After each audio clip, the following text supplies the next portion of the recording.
Ah, alors là, Q1, ça s'adresse à des gens qui ont un petit peu plus l'habitude.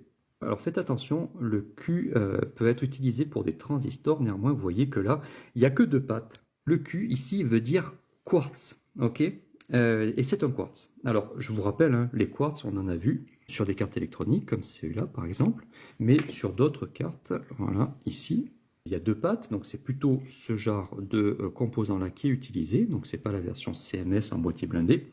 À l'intérieur, c'est tout simplement une petite lamelle d'un composant piézoélectrique qui vient vibrer à une certaine fréquence, et là il va être utilisé dans le cadre d'un oscillateur à quartz, mais c'est bien un composant pour créer éventuellement un signal d'horloge. Alors là, dans le domaine analogique ou radio, on ne va pas utiliser le terme horloge, on va plutôt l'utiliser quand on utilise des microcontrôleurs ou des microprocesseurs. Ça sert tout simplement à générer des signaux alternatifs.